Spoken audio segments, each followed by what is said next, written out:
Hey guys, welcome to Daniel Gian Talk, and today I'll be reviewing the 2019 Telugu film Sye Raa Narasimha Reddy, directed by Sye Raa Reddy, starring megastar Chiranjeevi. And of course, if you couldn't guess what the movie's about, it's in the title.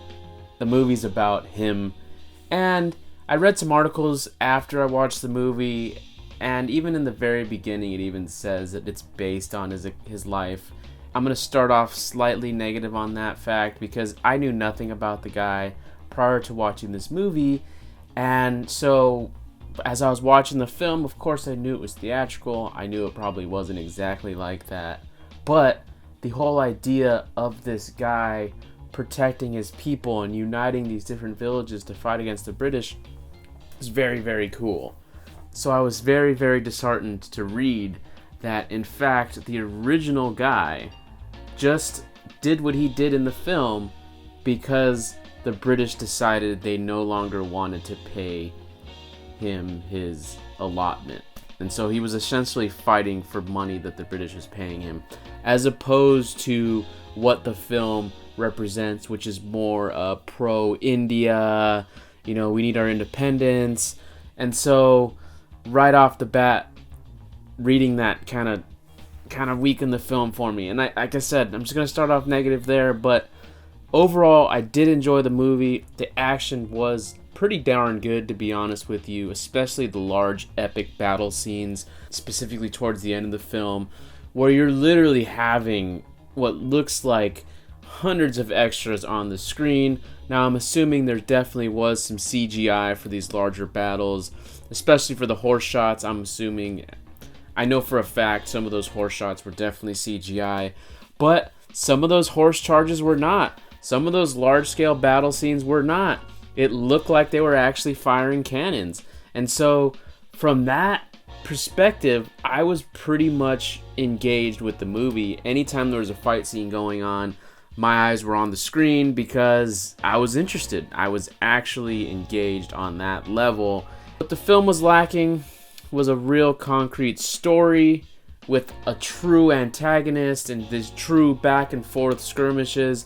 Really what you get is hero moments and then a lot of montage of Sye Raa killing a bunch of people and then ambushing British people. There's a lot of variety in terms of the action throughout the whole movie, but as a whole, it doesn't have the strongest story. So if you're into this type of movie, I think you're going to really enjoy the performances, to be honest with you, because I've seen worse performances in movies like this. I feel like everyone did their part, but nothing really more than that. But that also has to do with the writing as well. There was nothing really complex going on, no real true three-dimensional developments. There are some interesting moments because of the writing, I'm not going to lie or pretend, like for example the betrayals at the end with the son being saved and then the father finding out that Sye Raa didn't save his son even though he saved someone else's son, but then you find out that he actually did save his son. All these moments would have worked way more if they were properly set up. The way they were written now is just for the sake of twists, and because they were so unexpected, I was like, oh, okay, that was interesting, but they weren't truly set up. But those were the twists that actually worked, because there were a lot of other twists and betrayals in the film, but they didn't necessarily work all the time because they weren't properly set up. At least the moments with the son and father towards the end were set up and were done as plants and payoffs. And if you don't know what a plant and payoff is, I explained what that was on an earlier review, I think for Sultan or something like that. And essentially it's this. Early on in the movie, you plant an idea, you plant an item, you plant some sort of action that you're going to call back later on at the end of the movie. So for example, in this film, the plant was the idea of Sye Raa not issuing the punishment himself, but instead deferring to the parents of the child who needs to be punished. First, you deal with the mother, and she's the one who decides what happens. You find out that she spares his life, and then when you find out that the father's son betrayed Sye Raa, Sye Raa once again leaves the decision of the punishment up to the father, and this is when the father wants to kill him, and then, like I said, you find out this development. But the payoff is when you actually have the plot twist happen, because it was set up, the plant, and it was reinforced later in the movie, and then when you finally pay it all off, it's because you did all of those little elements that led you to that point. There are other twists, like one of the people who gets murdered doesn't really get set up.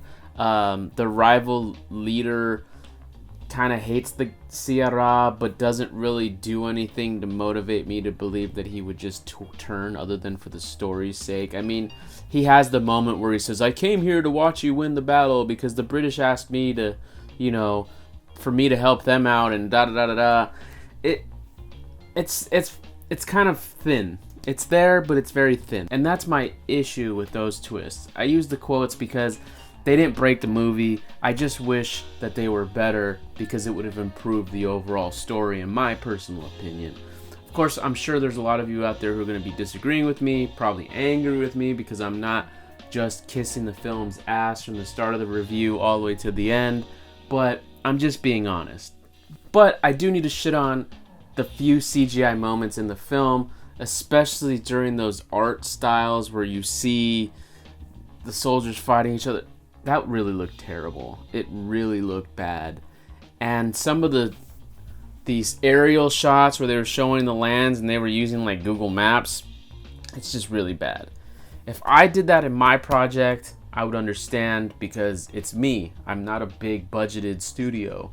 And if it looks like shit, it looks like shit. I can only afford what I can afford. But when you're talking about a movie like this that had a high budget, it had a pretty decent budget. I mean, one of the action scenes I read cost $6.5 million, which is a lot for an action scene. I mean, even Hollywood standards, $6.5 million is a lot for an action scene. So with that in mind, some of these moments, obviously they were probably skimped on because they had to worry about other elements. But I'm just saying, for me, it was really bad. Every British fucking person just, I guess they work for the audiences at large, but for me, it's just, every time I see it, I'm like, it sucks. I just hate it. And not because they're casting shitty actors or they're dubbing their lines, nothing like that. I just don't like that, because when I watch an American movie, for example, let's say it takes place during World War II, and we're following Nazis, and they're not speaking German, unless it's Indiana Jones. But other than that, if they're not speaking German and they're supposed to be Nazis or Russians not speaking Russian, that really bothers me. Like, for example, Chernobyl, a big HBO show that came out recently, I don't like that it's in English.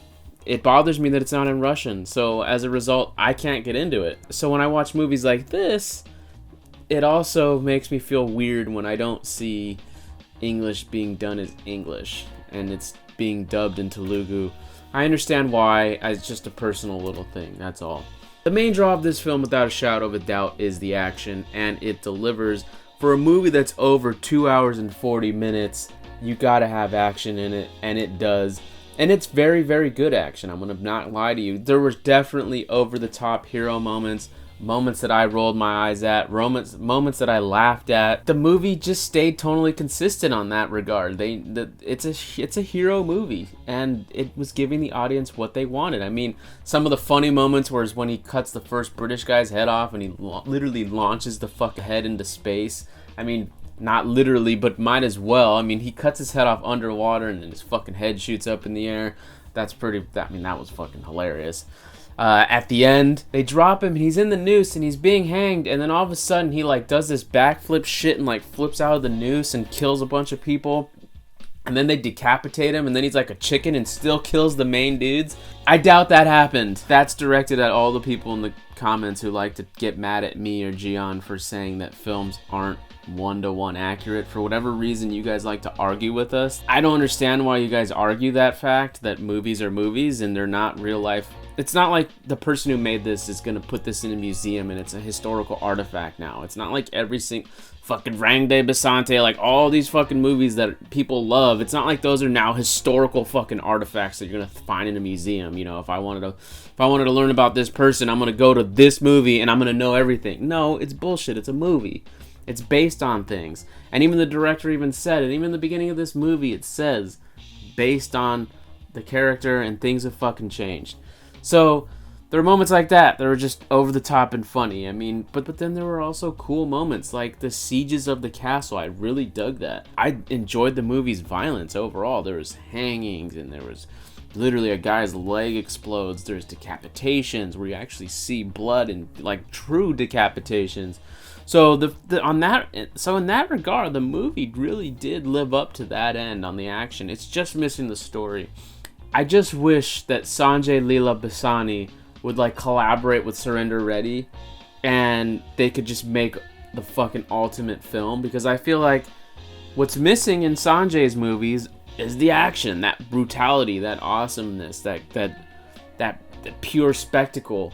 What you get is, you do get story. I might not agree with the stories, but you do get a story with conflict, with drama, with all of these other elements that people like. So if you were to somehow synthesize the two, because I personally feel like Southern films do action a million times better than Hindi films, and I'm gonna go on record and say that, and I hope to be proven wrong in the comments, but from what I've seen, they love their action, and they do their action pretty darn well. It might be stylistically over the top, it might be extravagant and just way too much, but they do it well enough to where I'm always engaged. It's always something fresh and new, and I just feel like they're always constantly having to top one another because there's a million fucking movies coming out and they need to make something that's different. So that's what actually excites me about films like this. For those who are wondering, why are you watching this? You have a million different movies you can be watching.